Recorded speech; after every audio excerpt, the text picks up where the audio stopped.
My guest is Mary Rash, and Mary, I have always known her as a writer, but now recently she's taken up painting again as well. So she just had opened a beautiful exhibition over at Marilyn Affolter's Gallery here in McMinnville, and I'm really excited to have you here today. Thank you. Yeah.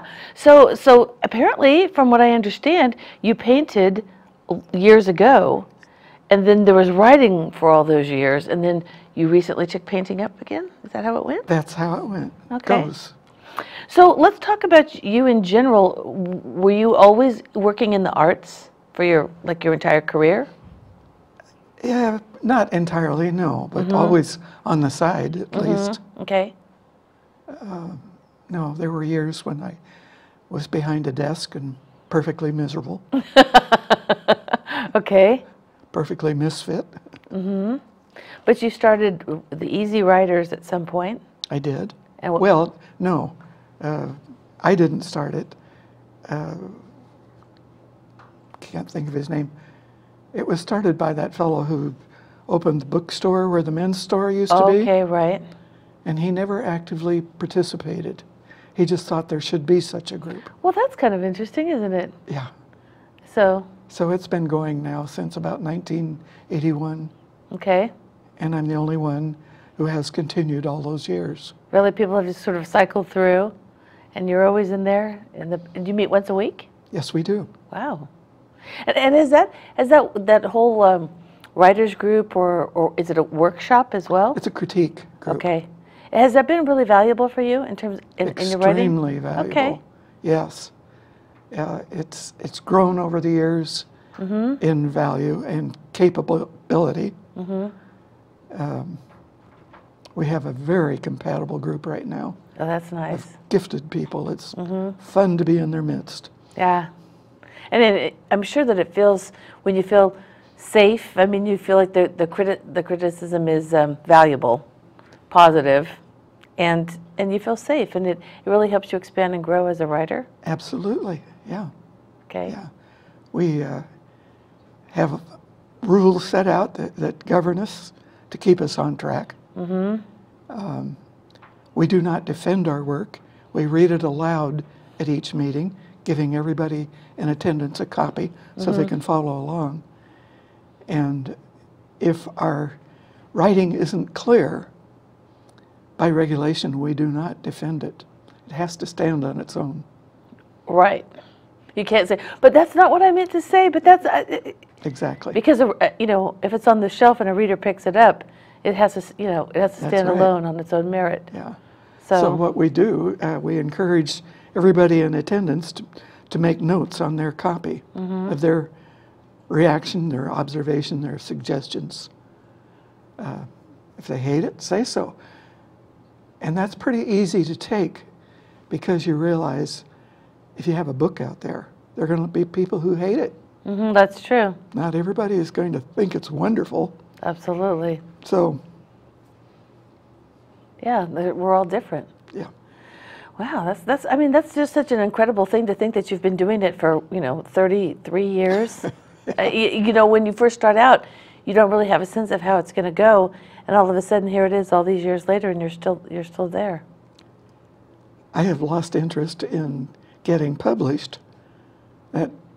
I do it now to amuse myself. And I think excuse me, the one thing that has made our group so successful is the weekly meeting. Most writing critique groups meet once a month. Okay.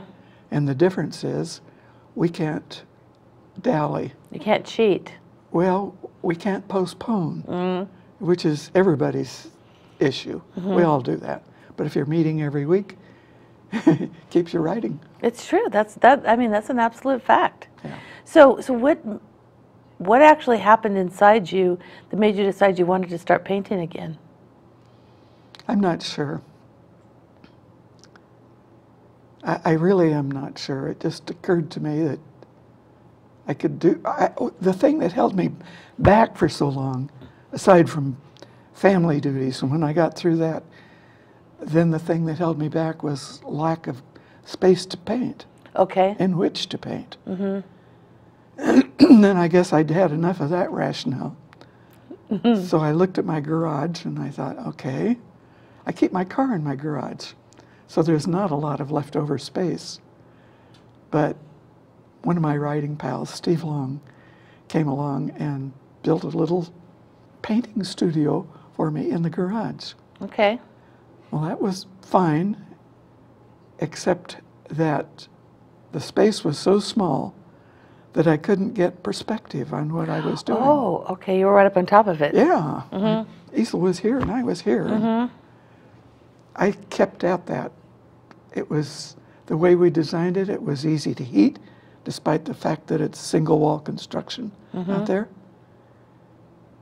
But finally, my eyes began to cross from sitting so bloody close to that easel. Okay, right. So I moved it in the house, and I now paint in my living room. Why not? Well, that's what I thought. You're supposed to live in it, and that's what you like to do. Exactly. That's your expression of life. If somebody doesn't like it, well, that's too bad. Exactly. That's perfect. So that's worked out well. Yeah. And then nothing extra to heat, right? Right. Perfect. And I went to your opening at the gallery, and I was just sort of astounded by the variety of subject matter. You paint everything, don't you? It keeps me from getting in a rut, keeps me from getting bored. It's a new challenge. Yeah. So every day you wake up and some inspiration strikes and you just set out. Sort of. Okay. Is Doesn't that always work out, you know. Is that how you've always done it? I guess so. I mean, you don't paint for commissions or things like that necessarily. Very, very seldom. Especially now. I did when I was younger. I depended a lot on my painting income to support the family. And I was painting on an entirely different scale, very large, very free. And I was fortunate to be well received. Was that here in Oregon? In Oswego. That's where I lived before I came down. Oh, okay. And that kept me going. Really? Yeah. And you paint in oil? Acrylic. Acrylic. Oil is too slow. Well, and also too, it smells, especially if you're going to do it in the house. I don't mind the smell. In fact, I sort of welcome it. Reminds me of art school. But, Sure. But I like to keep things moving, and you can't do that with oil. Well, and it's true that you really do. Didn't you set yourself the task of a painting a day for a certain period of time? I did. A year ago, April 30th, I decided I would do a painting a day for 365 days. Oh my gosh, I can't even imagine. I probably didn't either, but I did. I enjoyed it. Oh, you know, there were days when I thought, gee, do I really want to do this? But the answer was always yes. Well, you know, you build up a certain momentum, and then you hate to break the chain. You know, so many safety days without an accident or something at the plant, right? You're on day 247. You don't want to break it. That's right. Yeah. The main thing I think that kept me going was pride, because I intentionally told everybody I ran into what I was going to do. Okay.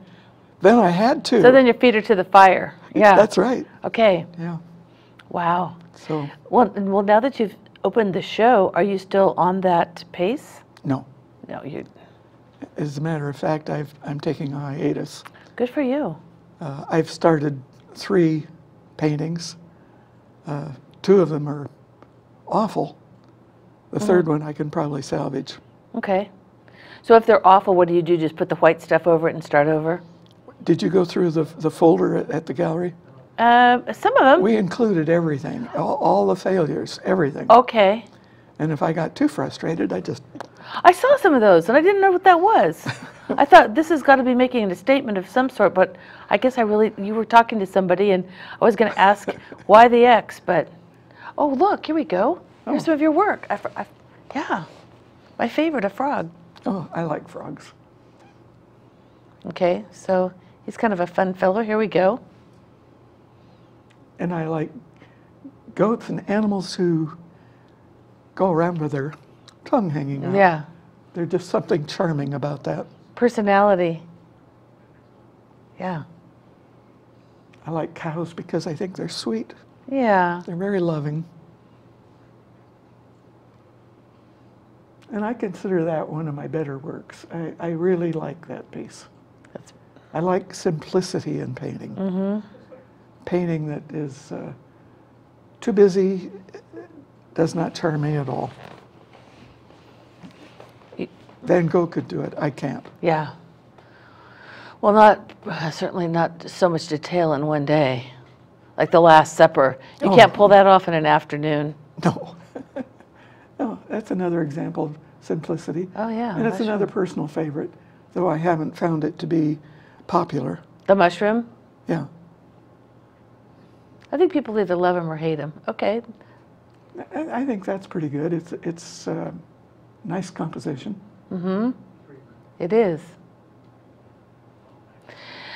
Now, Mary, I wanted to touch on something that you said before we started, and you said you really wanted to make the point that people need to have something to do in retirement. You want to talk about that a little bit? Okay. Sure. I keep hearing about people who loved their job, apparently, plugged away for years and years and years, and suddenly they were retired without a plan. And then they kind of tend to waste away. Some of them find it really difficult to get involved in the community or to keep their spirits going. And I would like to encourage those people to find something that they can plug into. It doesn't matter if they're good at it.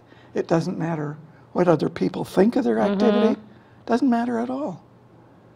Just as it doesn't matter when I make a really bad painting. And have to put a big X on it. Yeah, it doesn't matter. Yeah, no, it doesn't, really. No, that's... So, find an activity that feeds you somehow. Mm-hmm. One place, if you're really stumped, go volunteer. Mm-hmm. It's true. Volunteering is extremely rewarding. And it's not easy sometimes to find a volunteer job that fits. So if you volunteer and you're uncomfortable, excuse yourself and go find something else. Exactly. There is a terrifically high turnover in volunteering, which That's true. Yes, it is, and it frustrates those who depend on volunteers. Mm-hmm. So one thing a prospective volunteer might do is ask a lot of very pointed questions before agreeing to do it. What is expected of you? Exactly. How often are you expected to turn up? How much time would they like you to serve? It's true. You know, just ask some really pointed questions. You still may be disappointed in the fit, so try somebody else. Exactly.